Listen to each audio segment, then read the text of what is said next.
Okay, let me share my screen. Yeah.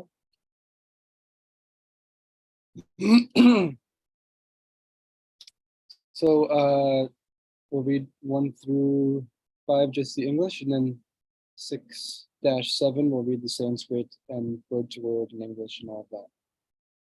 Can everybody hear me okay? Because my AC is going. You sound a little low to me, but I don't know if it's just me. Okay. It could be just me because I have such a low voice. But I'll try and turn up the volume. Okay. Here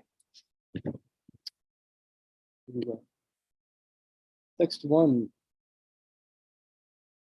Oh, it's not showing you. Hold on. Translation. Narayanam namaskritya naram chaiva narottamam devim saraswatim vyasam tojayam udhirayat om adhyanatamandasya gananjana shalakaya chakshurunmilitam yena tasmai shri guruve namaha. Shukadev Goswami said, whenever Krishna went to the forest, the minds of the gopis would run after him, and thus the young girls sadly spent their days singing of his pastimes. The gopis said, when Mukunda vibrates the flute he has placed to his lips, stopping its holes. If the purports are small like this, I'll just read through them real quick too. Sri Jiva Goswami states that this chapter consists of a collection of statements the gopis made at various times as they stood in small groups. Oh, did I just skip one? I think I did. Okay. Although the gopis enjoyed direct association with Krishna at night in the rasa dance, during the day he went about his normal duties, tending his cows in the forest.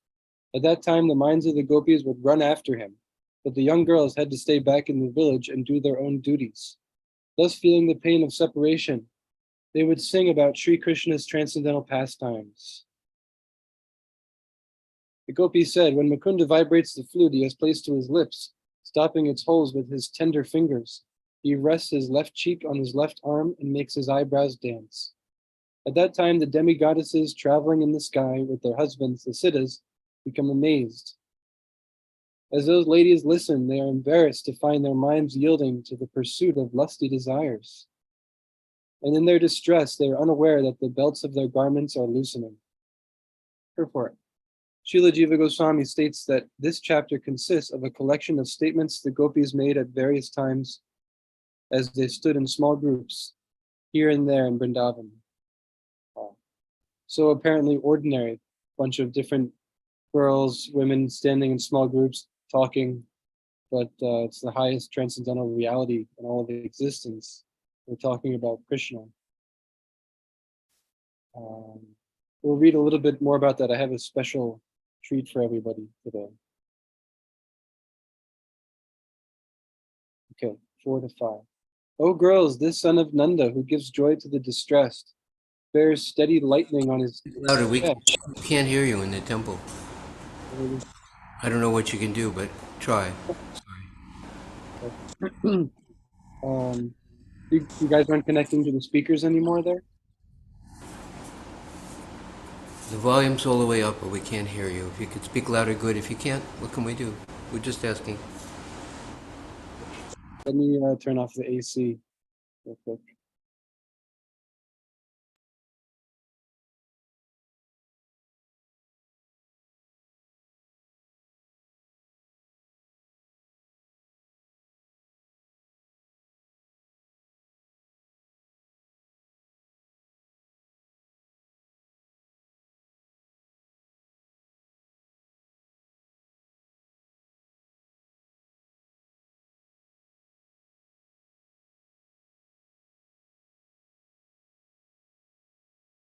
Okay, hopefully that's better.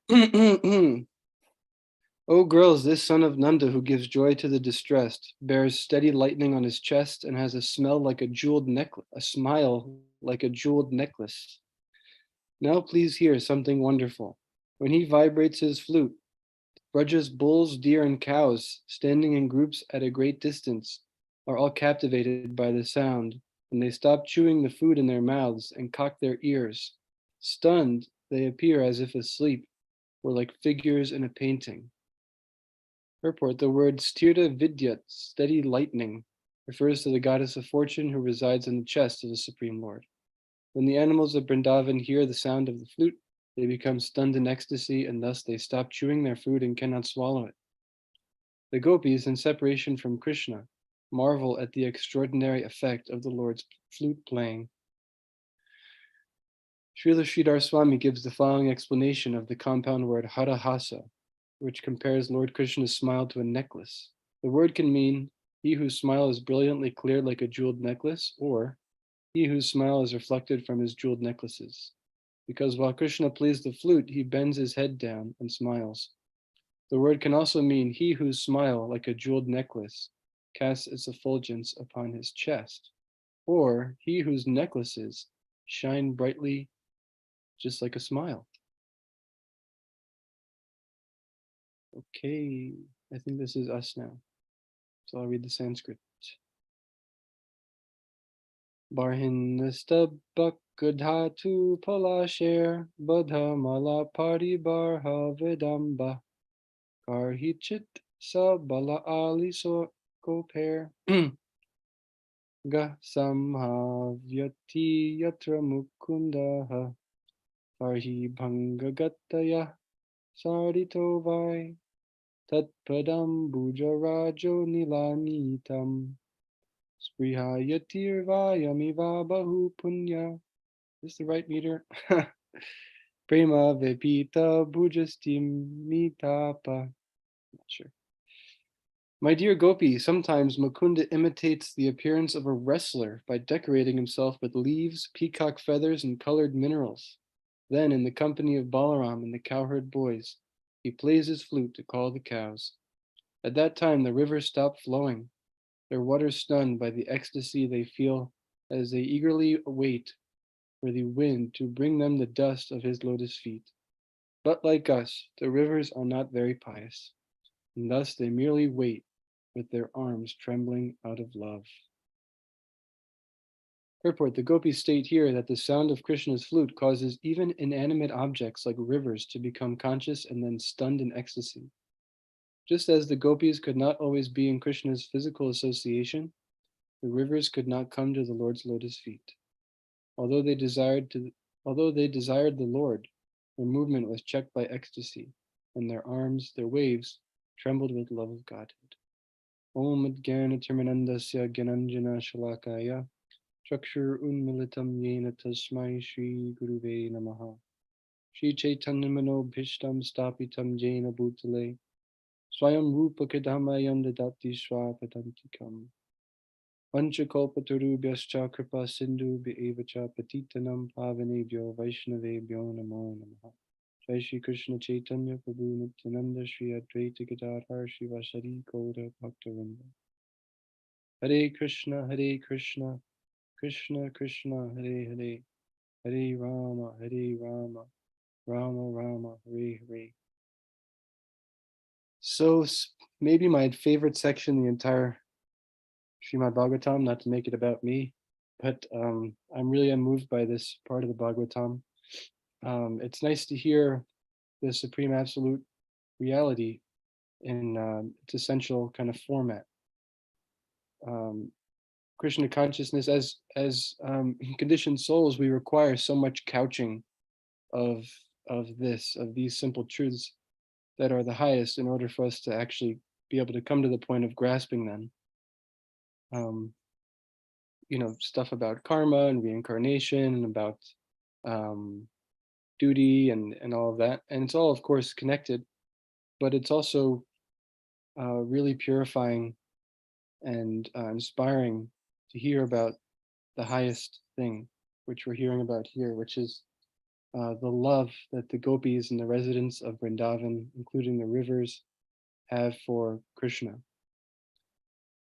It's just especially edifying to know that this is attainable, that this is what we're ultimately meant to experience, is this kind of relationship with Krishna, and it's completely available for us. I think this is a key point that we should often be reminded of, and I think that Sri Sanatana Goswami had the same understanding, the same way of thinking. So much so that he wrote an incredible book called the Sri Brihad Bhagavatam Rita. And Jeffrey knows what I'm talking about. It's a great book. It is one that was recommended to me by a mentor of mine to be read along with the Bhagavatam. And so a lot of the six Goswamis books, maybe not a lot, but there are definitely a few prominent ones that it's understood we should kind of hold above our heads and wait, be patient before we just dive into them prematurely. But this book is special in that it's recommended that we read it like along with the Bhagavatam, not necessarily that we have to wait so long. And it doesn't get too esoteric, but it does get a little esoteric. And we're going to read a little bit from it today. The story of the Brihad Bhagavatamrita is the story of the soul reconnecting with Krishna after being away from him for billions of lifetimes. It's a story of Gopakumar, who we see here hugging Krishna. It's a famous picture. Many of you may have seen it before, of the soul hugging Krishna. So that's Gopakumar. And he took birth in the material world, you could say, as a cowherd boy in Vrindavan. And so it's understood that because he took birth there, that he had worked himself up to that point, that he was taking birth in Vrindavan, and that he would then be going back to Goloka Vrindavan. That's where the story starts, with Gopakumar in Vrindavan here in the material world. And it talks about his gradual ascent from that point all the way up to Goloka Vrindavan in the spiritual world. And what I'm going to read from is the section in which Gopakumar finally makes it to Goloka Vrindavan in the spiritual world and is finally reunited with Krishna. And this particular section is really beautiful because we hear some of the details about what it's like for the residents of Vrindavan when Krishna goes to the forest, and well, specifically when he comes back from the forest. So this is Gopakumar's first time meeting Krishna again after millions of lifetimes of separation. And if there's any people who are musicians, you'll really appreciate this because it gets into some of the details of Krishna's flute playing and his accidentals and embellishments. He's kind of like a jazz musician. Or I guess jazz musicians are kind of like him, you could say. So start here. So Gopakumar is now back in the village of Goloka Vrindavan and talking to some of the Brajbasis there who are distraught in separation from Krishna. They really feel it deeply, of course. Many of them are just sitting around and completely dejected, waiting for him to come back. So he's speaking to one elderly lady. The elderly lady said, "This morning that giver of life to us, Brajvasis, went into the dense forest to play with his cows and friends and his respected elder brother. Later, at dusk, he will return." Commentary by Sanatana Goswami. This old gopi anticipates that when Krishna returns home, Samayasati, he will expertly fulfill the individual expectations of each Brajabasi. And if he doesn't come home on time, she further implies, we will all die from disappointment. 43. All the Brajbasis are waiting on this path along the Yamuna, their eyes transfixed on the road. These trees stand with leaves erect, eagerly awaiting the chance to see him. Surely he will come along this path. Commentary. Discussing Krishna's imminent return has obviously enlivened the elderly gopi. 44. Sri Gopakumar said, as if anointed by a downpour of the purest nectar, I gazed with one-pointed attention down the path the old lady had pointed out. The sheer force of my ecstasy had frozen my thighs, but with some effort I moved on, and I heard from afar a certain sound. What could it be? What could it be? A certain sound. Mixed with the mooing of cows, you guys can picture this. Mixed with the mooing of cows, it was the supremely attractive murmur of Krishna's enchanting flute. That sound, sweet melodies of sportingly played notes, diverse with musical embellishments, was like nothing ever heard in the material world. Its attractive force at once overwhelmed everyone in the cowherd village. So you could imagine a sound like nothing ever heard in the material world. So we can't imagine it. It's like nothing ever heard before. People think of Mozart, Beethoven when they think of, incredible forms of music, but this is nothing like that. And we'll hear more about the quality of the music. Commentary: the first sounds Gopakumar heard from Krishna's flute were sweet, but not very clear. Such an indistinct musical sound is called kala. Then Gopakumar began to discern the different notes of the scale, and then coherent melodies like the Malara raga. And then, as the sound came even closer, he could hear subtle embellishments known as morchana, chromatic modulations. Meditating on the sound absorbed Gopakumar's attention, and indeed that of everyone present. 47. From the power of that sound, sap flowed in a downpour from the long rows of trees.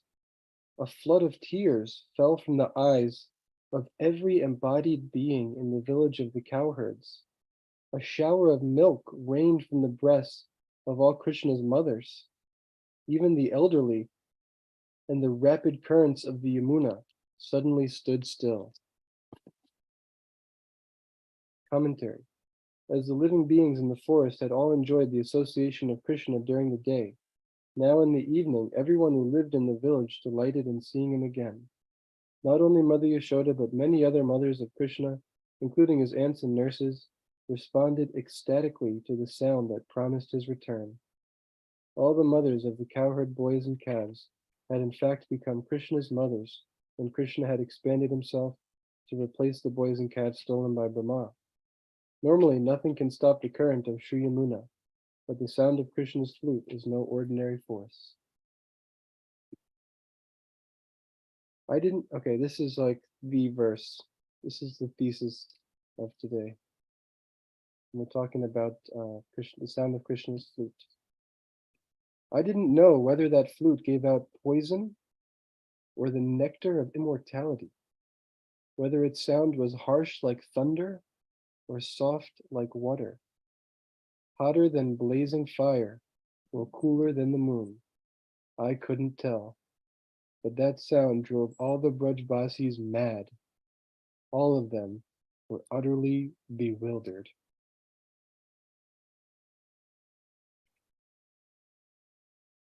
Then I saw some women of Braj come out of their homes, bearing in their hands the things needed to greet Krishna with worship. Others who had passed by held ornaments and offerings of food on their heads. Commentary: some of the ladies carried lamps, flowers, mustard seeds, and other articles for offering arti to Krishna. Other ladies carried pots of butter on their heads and carried garlands and fragrant sandalwood pulp and sweet and spicy yogurt, all meant for Krishna's enjoyment. Next 50, all other ladies, ignoring everything around them, ran toward the mingled sounds of the mooing of the cows and the song of the flute. In the frenzy of love for Krishna, the ladies stumbled down the path. Commentary: when these gopis attempted to run forward, nothing could interfere with their own eagerness. This was evidence of how purely they loved Krishna. 51. Some ladies ran with their ornaments in disarray. Some could hardly keep their belts and hair tied. Some stayed in their homes, stunned like trees, and others fell unconscious to the ground. It's funny because we see, perverted reflections of this in the material world. Women fainting when they saw the Beatles, Elvis Presley or something, and these people being bewildered, by the sound of Krishna's flute. We saw that with like the guitar heroes of the 70s, Jimi Hendrix and stuff. People were like, "What? I don't understand." But here's where we see the source of all those attractive forces. Some of the women who had fainted, their faces wet with tears, were carried forward by their girlfriends. Other ladies, pained by the urges of their love for Krishna, went ahead, pressed on by their friends. Come see him. Commentary: the gopis had no need to specify to one another who the object of their attraction was. They simply referred to Krishna as Tametam, him, this person, without any explicit description. They all knew whom they were talking about, Krishna, the Lord of their life. 53. The ladies, so diverse in complexion and adorned with diverse ornaments and dresses, put to shame the good fortune of the goddess of fortune herself. Swiftly the ladies ran to the bank of the Yamuna, absorbed in singing his names and pastimes. Yeah. Now we hear about Gopakumar's first interaction with Krishna. Let's read one or two more pages. I too went forward, as if pulled by someone. Joining the throng of gopis rushing forward on all sides, I too began to run quickly. You could picture the scene. Everyone's now running towards Krishna as he's walking towards them playing the flute with his posse. Commentary: the young gopis came out of their houses and rushed in groups to the path along the Yamuna by which Krishna was expected to return. These gopis were more fortunate and more beautiful than even Mahalakshmi, the wife of Lord Narayan. 55. Then from a distance I saw him. First time seeing Krishna. I saw him, his charming flute in hand. Running quickly, he emerged from among his friends and animals and approached me, saying in a sweet voice, "Look, Sridham, here is my friend, here is my dear friend, Sarupa, the sun who shines in the lotus of your family." Sarupa is his Siddha Sarup, it's his eternal form. Gopakumar, that is. Look, Sridhama, here is my dear friend Sarupa, the sun who shines in the lotus of your family. Commentary: in text 55 through 59, Gopakumar describes his first impression upon seeing Krishna in Goloka. Because Krishna recognized Gopakumar as his friend Sarupa, Krishna left behind the cowherd boys and the cows and ran forward to greet him. 56. Krishna was dressed for the forest.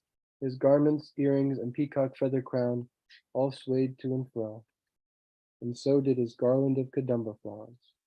His fragrance perfumed all directions, and his beautiful lotus face blossomed with a playful smile.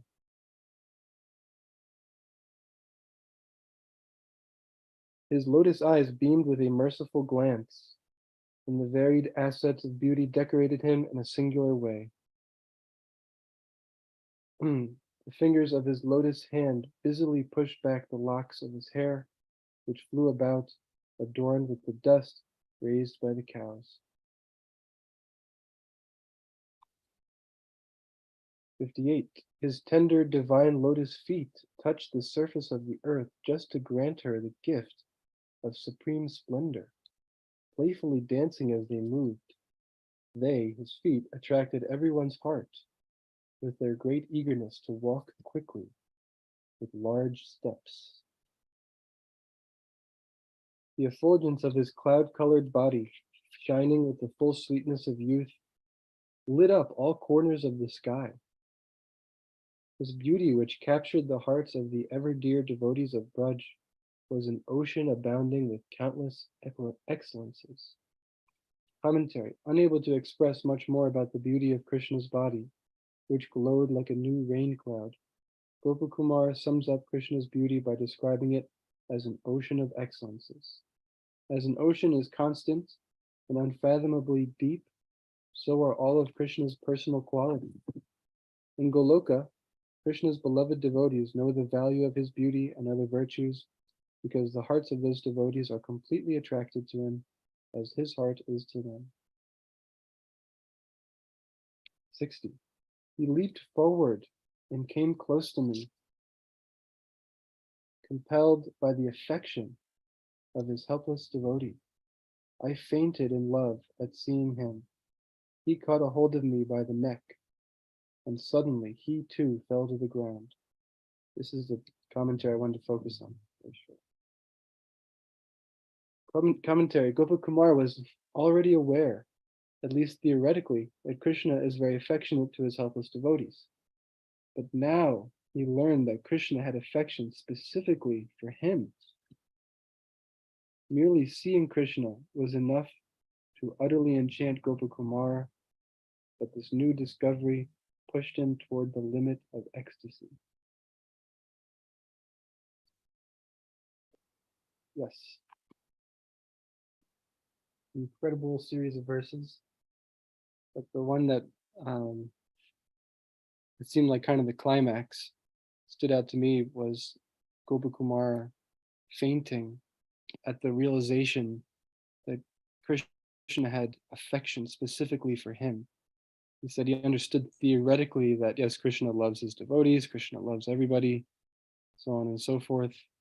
But to actually realize that Krishna has love for you, that you have a personal, intimate relationship with Krishna, it's something that you can't really, I can't really, at least, wrap my head around. I don't think anyone can really wrap their head around until they actually experience it, because it's such an inconceivable thing to consider that the Supreme Personality of Godhead, who is existing in every single molecule throughout the entire universe and multiple universes, who's fully aware of every single one of the billions and trillions and quadrillions of living entities in all of existence, actually has an interest in you personally, not just an interest, but has love, has a loving affection for you as an individual, and that you and him can intimately exchange on an extremely personal and extremely unique level. It's just an incredible reality. And it makes so much sense, why that would be the reality if you are God, if you are Krishna. Not saying that we are, but being Krishna, as Krishna is Krishna, to have that be your creation, that your reality, your occupation, what you're doing on a day-to-day basis is exchanging these ever increasingly ecstatic and intimate um, loving exchanges with an unlimited number of living entities, and each one has its own specific rasa or taste, and each one has its own particular feel to it that is completely unique, but there's an unlimited number of them. This is it. This is a supreme reality, and it doesn't get any better than that. And it's just so satisfying to know that that is what it is, and that just to know in detail, again, it's easy to understand theoretically that, God is love, God loves everybody, what have you. But to understand the details about what that actually means, what it means for you, what it means for me, that me and Krishna, you and Krishna have this relationship that's so real and so intimate. And I think that fact mixed with understanding also who Krishna is, that he's the supreme personality of Godhead, that he's the supreme controller of all existence, and existence is so incredibly vast. We talk about the billions and billions of universes emanating out of the pores. You could imagine the pores on your own body, things, that come out of them. There's an infinite number practically, but what to speak of Krishna's body, so much bigger. All of them he's under control of. He's the supreme controller of them, the supreme enjoyer of them. Not only that, but that's only 1/4, right, or 1/3, I think it is, of all of existence. So the spiritual worlds as well are there, and he's also the supreme controller, the supreme enjoyer of all of them. But 529, controller, enjoyer, but the thing is, he's also our supreme friend. He's our best friend. And it says, and it says that this is the peace formula, Krishna says in the Bhagavad Gita, understanding this reality, that he's the supreme controller of all of existence, which is so incredibly vast, the supreme enjoyer, that everyone's dharma is one to help Krishna enjoy, to please Krishna. But on top of all of that, he's also our supreme, loving, intimate friend who it's described here. Krishna fainted when he saw Gopakumar, when they finally embraced. He came running from this group of cowherd boys and singled out Gopakumar out of the crowds of throngs of gopis, as is described in Vrindavan, because he hadn't seen him in so long. and rushed to him and hugged him. And Gopakumar fainted, and then Krishna fainted. Krishna caught him, and then he fainted too. So remembering this by reading books like the 10th Canto, the Srimad Bhagavatam, Sri Brihad Bhagavatamrita, Nectar of Devotion, to really recalibrate from time to time, or as really every day we should. Prabhupada gave us Krishna book for a reason, so that we could be reminded of this essence, the most essential of all essences. That's actually what Brihad Bhagavatamrita means. Brihat, means great. Bhagavatam means, the Bhagavatam is reference to the Bhagavatam, but Bhagavatam Rita means the nectar of the Bhagavatam, the supreme essence of the Bhagavatam is what we're talking about today. So to be reminded of that is so essential. There's a reason why when we talk about, the essential practices of devotional service, hearing about Krishna and our relationship with him is one of the key aspects.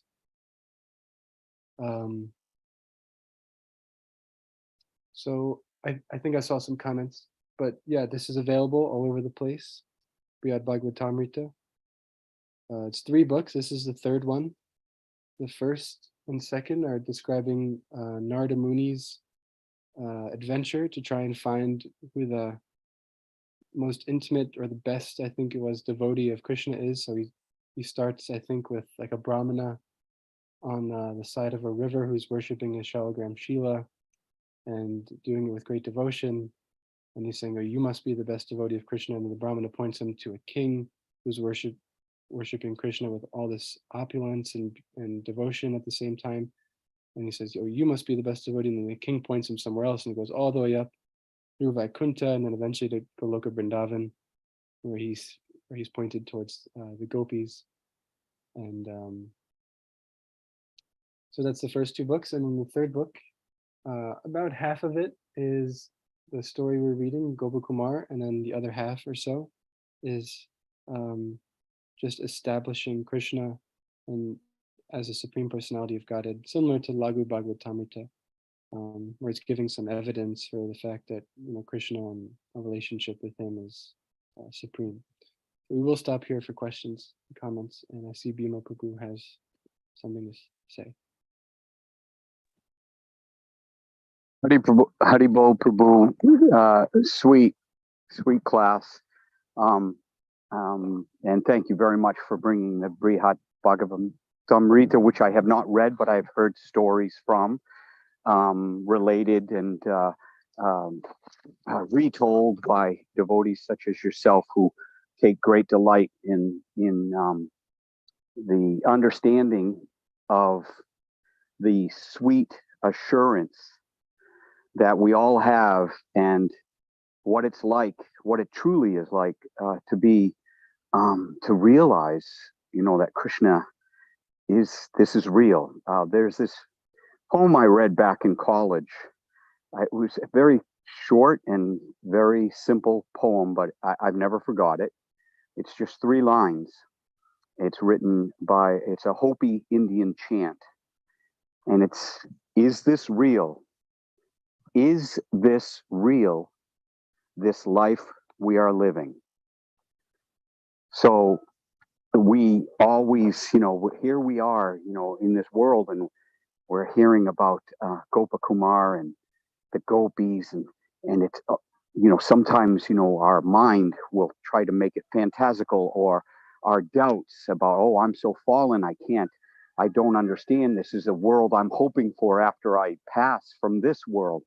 But that we are assured, especially when listening to Bhagavatam class, that Krishna is intimately, inexorably, constantly, moment to moment involved in our lives. And as Prabhupada said, when a devotee asked him, how long does it take to become aware of this? How long does it take for us to become pure devotees? And Prabhupada said, 1 second. And that it's up to us to, in that second, at every moment in the day, to constantly turn towards Krishna, as Gopakumara did. Never let up. He got a chance to go to Brahma Loka, Satya Loka. He went through all the lokas. He even, right, Prabhu, he also, he went to Vaikuntha, right, beforehand? And he was still not what? He was not satisfied. Yeah, even in Vaikuntha, Gopakumar, because he was a cowherd boy, was not satisfied with the awe and reverence and wanted more. And he chanted, what was did you mention this? I missed some of your class because I'm once again in the field and it's spotty. Did you mention the mantra that he chants constantly? I believe it's the Gopal mantra. Yeah. Do you know the Gopal mantra? I was under the impression it was one of the Gayatri mantras, but maybe it's not. Right. So the thing is that one thing that he always did is he never let go of his mantra, and that mantra being a very intimate mantra, sort of like the Kama Gayatri. With that mantra, with that constant endeavor to remember Krishna at every moment, he was slowly lifted to back to his his supernatural constitutional position, and into Krishna's arms.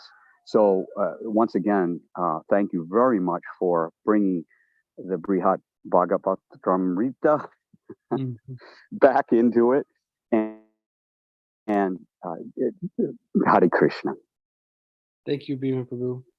That's a really good point also you brought up at the end, that the way he got there to Goloka Vrindavan was he never gave up his mantra, and he carried out the order of his spiritual master. That was the instruction the spiritual master gave him, was to chant this mantra in a certain way. And because he did that, then he had all success. Adi Prabhu. Hare Krishna, can you hear me okay? Yeah. Thank you very much. Sweet class.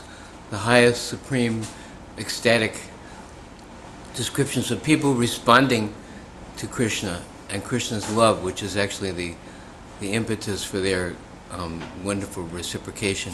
In our own life, we've seen a few examples of things like this that you can extrapolate. I was down in Chinatown, and there was a grammar school there, and I saw this crowd of obviously parents waiting outside the school, and then the little first graders came toddling out, these sweet little kids, and the whole crowd went, oh! You could see the love oozing out of the hearts. It was like a wave, The children came out, and every single parent was going, oh! And the similar thing is like when you go to the airport. There's people waiting for somebody to get off the plane. And I was there waiting for someone, and there was a family next to me, and dozens and dozens of people were going by, and they were just no response, And then all of a sudden, their own relative came, oh! They were all like jumping, and I was thinking, that's nice, but I mean, what that will look. This is my people, and who cares about these other people? It was kind of strange. And of course, when Srila Prabhupada comes to the city where you are, we've witnessed and we've heard from Prabhupada memories, hundreds of devotees, and Srila Prabhupada emerges from the gate, and hundreds of people burst into tears, right? And they're jumping in kirtan and bowing down and weeping, right? You've heard that before, right? Mm-hmm. Right? So we heard from Shruti Kirti, who's Prabhupada's personal servant, and he was traveling with Prabhupada from one temple to another, from one city to another, and this amazing, enthusiastic weeping and gracious welcome that people were responding to Prabhupada's presence.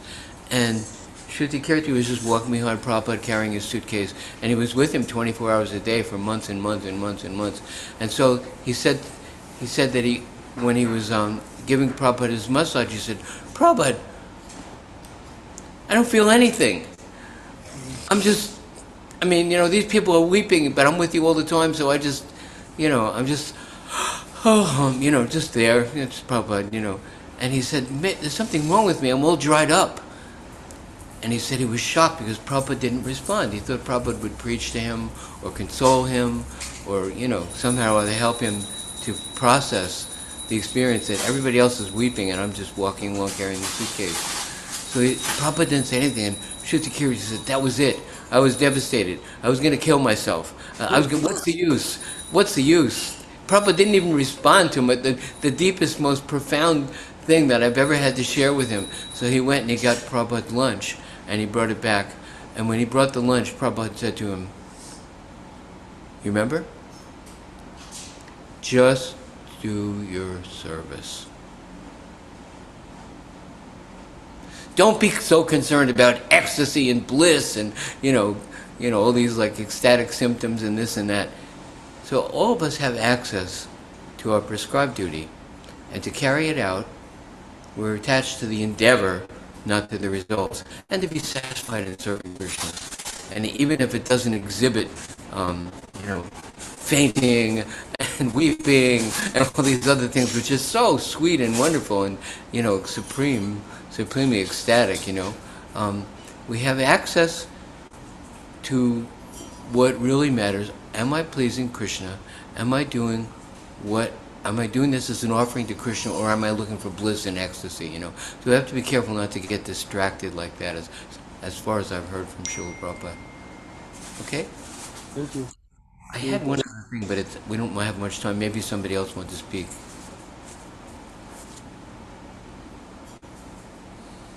Jeffrey has his hand up. Hare Krishna. Thank you, Anupama dasa. This was very great that you brought up Bhagavatam, Rita.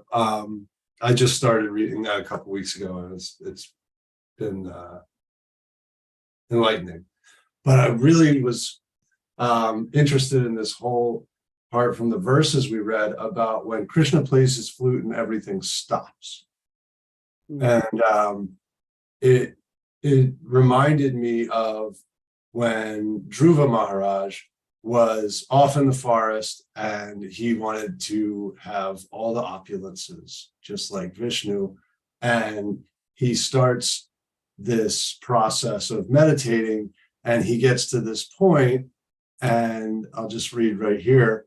When Dhruva Maharaj became practically one in heaviness with Lord Vishnu, the total consciousness, due to his fully concentrating and closing all the holes of his body, the total universal breathing became choked up, and all the great demigods in the planetary systems felt suffocated and took shelter of the Supreme Personality of Godhead. And so when I was envisioning the animals stop chewing and their ears perk up and everything stops and the river stopped flowing, nobody's breathing, but everything's fine when Krishna plays his flute. But when a jiva tries to mimic or usurp that opulence, it has a much different effect on the universe. And things become choked up and suffocated. It's not that they stop to observe and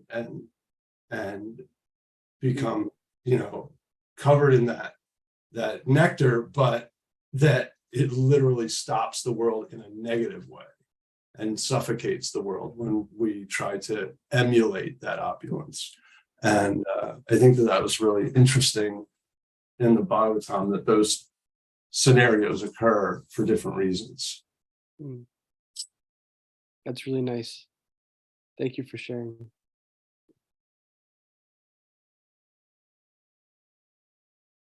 Well, top of the hour. Thank you, everybody, for attending.